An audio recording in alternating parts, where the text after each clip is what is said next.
Hello students, I welcome you all to this video lecture on input tax credit. In this video, we'll study illustration 18. Jairam Cloth Stores provides the following information for August 2018. This particular data is very important for us because he has clearly mentioned that the data given here relates to August 2018. If any other data is given with regards to any other month except August, we will have to ignore that data. So, if you see here, in this particular problem, they have given purchases and sales separately, but they have given, in first two cases, they have given purchases also, they have given sales also, and in other case there are only purchases. So, please be careful about this. This is the purchase column, purchase amount column. This is the sales amount column. Please remember that.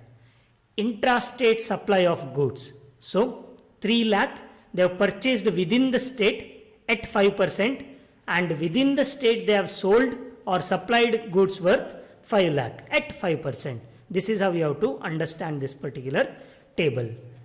Intrastate supply, once again it is intrastate supply of goods. 12% is the rate of GST. Purchases is 5 lakh. They have purchased goods worth 5 lakh by paying 12% GST on that. They have sold or supplied goods worth 7 lakh within the state by having a GST rate of 12%. Interstate supply of goods. Interstate means outside the state. So, which type of GST will be applicable? Yes, IGST will be applicable. But here sales are not there, only purchases is there. Goods received during September 2018, 25,000. So, please understand this. Out of total purchases of 1,10,000, they have received goods worth 25,000 in September 2018. So, input tax credit, while discussing the theory of this particular concept, had clearly mentioned that you have to receive the goods, only then you can claim input tax credit. So, can you claim input tax credit on full 1,10,000 here? No, you will have to deduct this 25,000 because you have not received the goods till the end of August. So, this 25,000 will be deducted from 1,10,000 and then input tax credit will be computed. Rent paid for business premises, you can claim input tax credit on this, no problem. Stock insurance, once again the goods are insured, so you can claim input tax credit here. Bank charges for loan renewal, no problem here. You can claim input tax credit. 25,000 is the amount, and that on that 18% is paid as GST. You can claim the input tax credit. Personal car service charges. This also we have discussed very clearly. Any goods or services taken for personal purpose, you'll have to ignore it. You cannot claim input tax credit on such transaction. Security charges. Shakti Security Services who has failed to file GST returns. Please understand this. The theory makes it very clear. The point makes it very clear that until and unless your supplier who provides you goods or services, until and unless that particular supplier has not filed GST returns, you will not be able to claim input tax credit. Here, though you have paid 15,000 and though that includes GST of 18%, you will not be able to claim input tax credit. Why? Because your supplier has failed to file GST returns. Once he files the GST returns, after that you can claim input tax credit on this particular transaction. Until and unless the supplier does so, you will not be able to claim any input tax credit on this particular transaction. Consultancy services received from unregistered person. So, what is important here?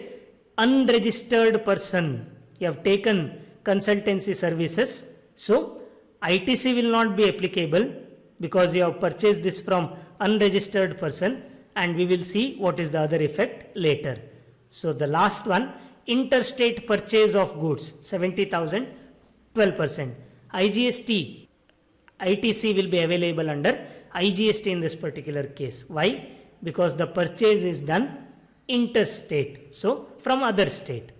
We have to compute output tax, input tax credit and GST liability also. Let's start with the solution. Intrastate supply of goods. First we will have to compute the output tax liability. So 5 lakh into 5% is the GST amount, but we will have to divide that 5% equally. So 2.5% each. 12,500, 12,500. Next, once again intrastate supply of goods within the same state. So CGST, SGST will be applicable. On 7 lakh, 12% was the GST rate. We have to divide that 12% equally, 6% each. So 42,000, 42,000. So total output tax liability is 54,500, 54,500 respectively among CGST and SGST. There is no output tax liability in case of IGST. Once again, we'll find out input tax credit available on these inputs. So intrastate purchase of goods means you'll have to claim or you'll get input tax credit under CGST and SGST. 3 lakh into 2.5%, 7,500 each. That is 7,500 in CGST, 7,500 in SGST.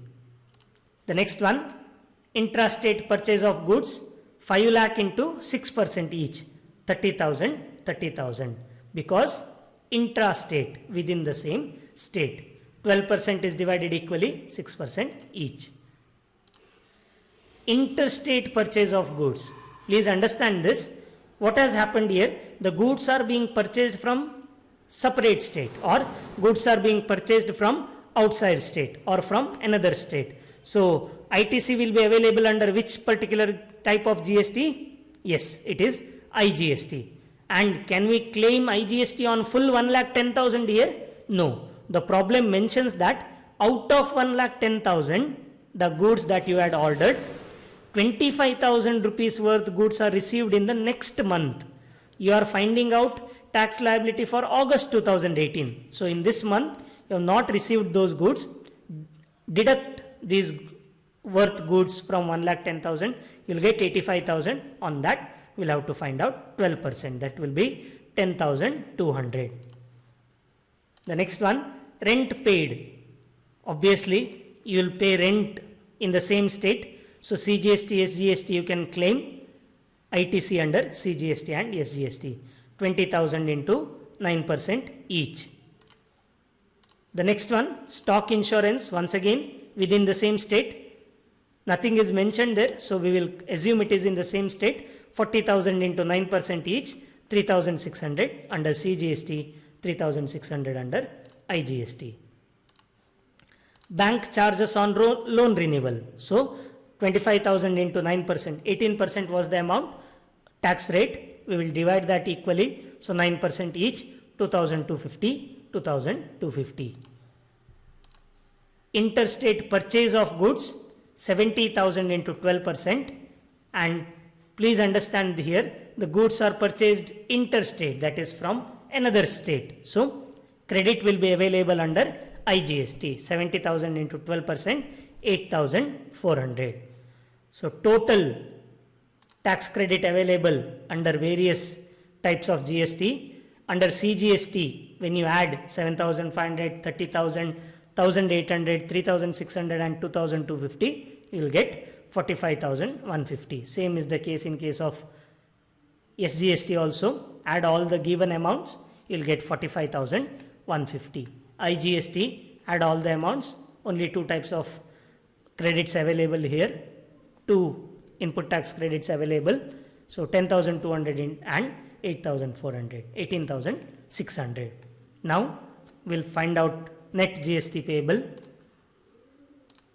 Output tax liability is 54,500 and 54,500 respectively. What we will do now, we'll have to deduct the input tax credit available. So under IGST there is 18,600, but here IGST output tax liability is 0. So what we will do, whatever is the amount given here, 18,600, we will divide that equally. Why should we go for IGST always? Please remember, the GST Act makes it very clear. If there is balance, input tax credit balance under IGST, first this amount has to be set off. So, at any point of time, until and unless you set off everything that is available under GST, ITC available under GST, you cannot go proceed further. So, IGST 18,600 you will claim, you will divide that amount to 9,300 equally. The next one, you will claim, 54,500 minus 9,300, 45,200, 54,500 minus 9,300, 45,200. Next, balance under CGST, 45,150, we have computed just now. The next one is balance under SGST. We have computed just now. Once again, 45,150 will be available. 45,200 minus 45,150, 45,200 minus 45,150. So 50 rupees you have to pay under CGST, 50 rupees you have to pay under SGST. So then what is the total GST you need to pay? Rupees 100. Thank you.